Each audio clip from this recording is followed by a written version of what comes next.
இன்றே டவுன்லோட் செய்து உங்கள் ஃபேவரட் ஷோக்களை என்ஜாய் பண்ணுங்க. சாலு, ஏதோ கெட்ட விஷயம்னு தோணுது. என்னாச்சு ஆயுஷ்? ஷாலு, கெட்ட விஷயம் இல்ல, இது அதை விட பெருசு. இது ரொம்ப ரொம்ப கெட்ட விஷயம். ஆயுஷ் என்ன பயமுறுத்திட்டு இருக்காத. மாமாக்கு ஒண்ணும் ஆகல, அவர் நல்லா இருக்காருல்ல? அவரு நல்லாதான் இருக்காரு. ஆனா அவரு ரொம்ப நாளைக்கு நல்லா இருப்பாருன்னு எனக்கு தோணல. புரியல. அப்படின்னா இதுதான் கெட்ட விஷயமே. மாமி ரிஷி ப்ரோக்கும் மலிஷ்காக்கும் கல்யாணம் ஃபிக்ஸ் பண்ணிருக்காங்க. ஆயுஷ், நீ என்ன சொல்லிட்டு இருக்க?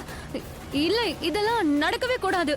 அதாவது அக்கா இருக்கும்போது அப்படின்னா அக்காவும் மாமாவும் எப்பவும் ஒண்ணு சேர மாட்டாங்களா? இல்ல ஆயுஷ், நீ என்ன சொல்லிட்டு இருக்க? ஷாலு, இங்க என்ன நடக்குதுன்னு எனக்கே புரியல. எனக்கு ஒண்ணுமே புரிய மாட்டேங்குது. ஏன் நிலைமை இப்படிதான் இருக்கு. ஷாலு ஷாலு, எனக்கு என்ன பண்றதுன்னே தெரியல. இவங்க இங்க அவருக்கு கல்யாணம் பண்ணணும்னு முடிவு பண்ணிட்டாங்க. இல்ல, இப்படி நடக்க கூடாது. ஏன்னா இது தப்பு ஆயுஷ். அது ஆயுஷ், ப்ளீஸ் ஏதாவது பண்ணு ப்ளீஸ். நான் என்ன பண்றது? என்னால என்ன பண்ண முடியும் ஷாலு? மாமாவாலையும் பாட்டியாலையும் ஒண்ணும் பண்ண முடியல. நான் என்ன பண்றது? என்ன சொல்ற? ஒருவேளை அக்காக்கு இது தெரிஞ்சிச்சுன்னா இந்த விஷயத்த அக்கா கிட்ட நான் எப்படி சொல்லுவேன்? இங்க பாரு ஷாலு, இத சொல்லிதான் ஆகணும். நான் ஏன் சொல்லணும்ங்கறேன்னா, ஒருவேளை லக்ஷ்மி அன்னைக்கு இந்த விஷயம் தெரிஞ்சா அந்த ஷாக்ல அவங்க ரிஷிப்ரோவை பார்க்க வரலாம்ல. திரும்ப அவங்க ஒண்ணு சேரலாம். நமக்கு என்ன ஆகும்னு தெரியாது. இல்ல இப்படி நடக்கலாம்ல? இல்ல ஆயுஷ், அக்கா அப்படி கிடையாது. உனக்கும் இது நல்லா தெரியும். இல்ல ஆயுஷ், ஆயுஷ், நம்ம என்ன பண்றது? ப்ளீஸ் ப்ளீஸ் ஏதாச்சும் நீ சொல்லு. நம்ம ஏதாச்சும் பண்ணலாம்.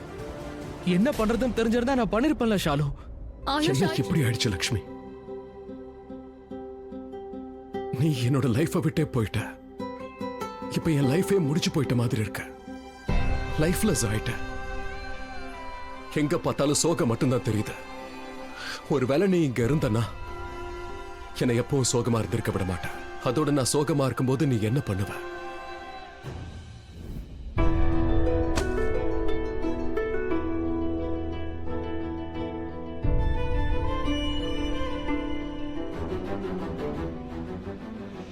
என்னாச்சு? இப்ப எதுக்கு இவ்வளவு சோகமா இருக்க? ஏன் சீக்கிரம் வந்து மீட்டிங் இருந்துச்சுல? மீட்டிங் இருந்துச்சு லக்ஷ்மி. ஆனா அவங்க வரவே இல்ல. லேட் ஆகுது. ஆனா இன்னும் அவங்க ஃளைட்டே பிடிக்கலையா. எல்லாமே வீணாயிடுச்சு. எல்லாம் கையை விட்டு போயிடுச்சு. பழைய ஹோட்டலுடைய கான்ட்ராக்ட் ரினியூ பண்ணிட்டாங்க. லக்ஷ்மி, எல்லாமே போச்சு. இந்த கம்பெனியோட கான்ட்ராக்ட் கிடைச்சிருந்தா ரொம்ப நல்லா இருந்திருக்கும்.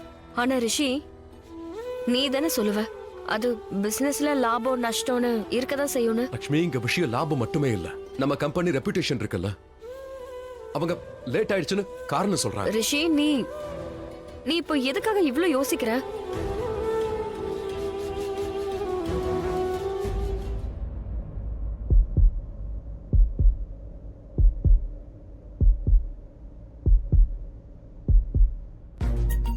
நீ என்ன பண்ற?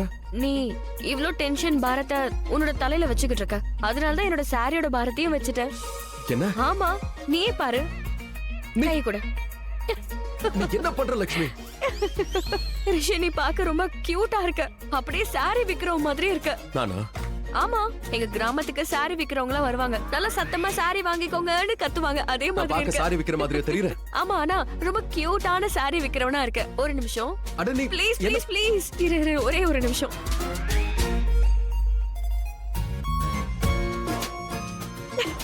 ரிஷி, நீ நிஜமாவே எவ்வளவு கியூட்டா இருக்கு தெரியுமா? இங்க பாரு, மத்த பிசினஸ் மேன் எப்பவுமே டென்ஷனா தான் இருப்பாங்க. ஆனா இந்த பிசினஸ் மேன் தன்னோட தலையில பாரமும் வச்சிருக்காரு, ஸ்மைலும் பண்றாரு. ரிஷி,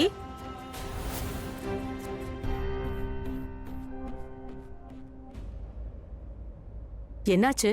ஏன் இப்படி உட்காந்துருக்க? ஆமா, வெளியே சொன்னதும் நீ பாட்டுக்கு இப்படி வந்துட்ட. அதுக்கு நீ சந்தோஷப்படணும் தானே? எந்த பொண்ணால நீ எப்பவுமே பிரச்சனையில மாட்டிக்கிட்டு இருந்தியோ அவ உன் வாழ்க்கையை விட்டு போயிட்டா. எந்த பொண்ணு ஏற்கனவே உன் வாழ்க்கையில சந்தோஷத்தை கொண்டு வந்தாலோ அவ உன்னை சந்தோஷப்படுத்த மறுபடியும் வரா.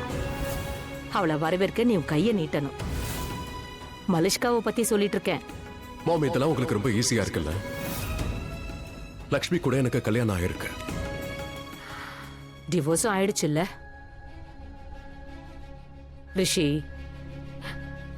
ரிஷி, நீ மலிஷ்காவை லவ் பண்ணிட்டு இருந்த ஞாபகம் இருக்குல்ல? இன்னமும் அவளை தான் விரும்புறதானே? ரிஷி, ரொம்ப ஈஸியா தான் உன்கிட்ட கேள்வி கேட்ட. அதுக்கு ஆமான பதில் சொல்லாம ஏன் அமைதியா இருக்க? ரிஷி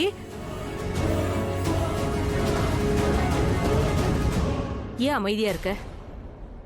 எனக்கு அதிர்ச்சியா இருக்கு. என்னோட ஸ்மார்ட்டான இன்டெலிஜென்ட்டான பையனை அந்த பொண்ணு என்னதான் பண்ணாலோ தெரியல, அவளை பத்தியே பேசிட்டு இருக்கான். உனக்கு எது நல்லதுன்னு நினைக்க மாட்டேங்கிற ரிஷி. மாம், என்னோட நல்லதுக்காக தான் நான் இப்படி எல்லாம் பண்றேன். அப்படியா? இதுதான் உனக்கு நல்லது. உன் முகத்தை பாரு, சோகமா இருக்க. என்ன லக்ஷ்மி இங்க? லக்ஷ்மிங்கிற பேரை நான் கேட்க விரும்பல. இதோ நீ இந்த மாதிரி இருக்கியே, இதுக்கெல்லாம் அவதான் காரணம். மாம், லக்ஷ்மி எதுவும் பண்ணல. எல்லா விஷயத்துக்கும் எதுக்காக நீங்க அவளே ப்ளேம் பண்ணிட்டு இருக்கீங்க? ஏன்னா அவ அப்படிப்பட்டவதான். அக்கா,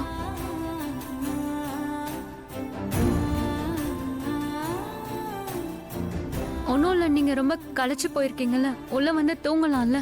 இல்ல இல்ல பரவாயில்ல, நான் இங்கே இருக்கேன். நீ உட்காரு. அக்கா, உன்கிட்ட கொஞ்சம் பேசணும்.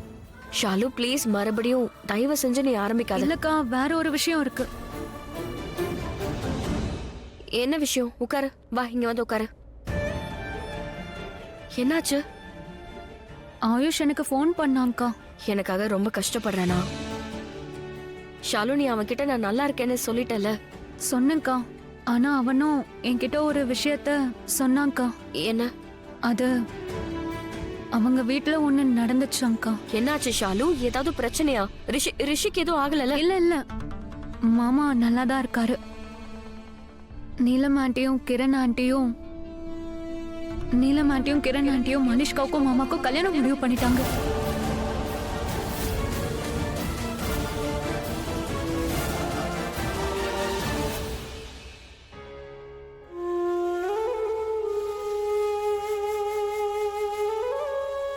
அக்கா, உங்களுக்கு அதிர்ச்சியா இல்லையா? இந்த விஷயத்த கேட்டதும் எனக்கு என்ன பண்றதுனே தெரியலக்கா. உனக்கு கஷ்டமா இல்லையாக்கா? எதுக்கு? நான் எதுக்காக கஷ்டப்படணும்? நான் ரூம்ல லெட்டர் வச்சிருக்கேன், பெட் மேல. அதுல யாரும் என் பின்னாடி வர வேண்டாம்னு எழுதி இருக்கேன், என்ன தேட வேண்டாம்னு எழுதி இருக்கேன். உனக்கு புரியுதுல்ல? அண்ணா புரிஞ்சுது. ஓகே. ஆனா அண்ணா, நீங்க உங்களை பாத்துக்கோங்க.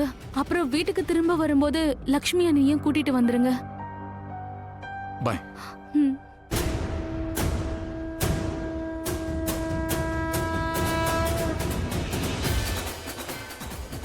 போயிட்டு வரேன்.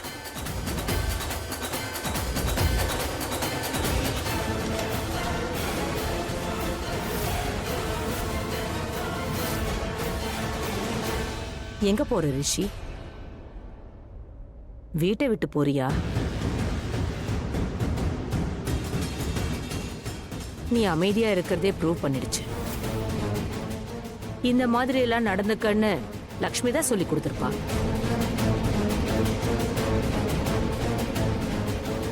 இல்ல மாம், லக்ஷ்மி எதுவும் சொல்லல. ஆனா காரணம் அவதானே.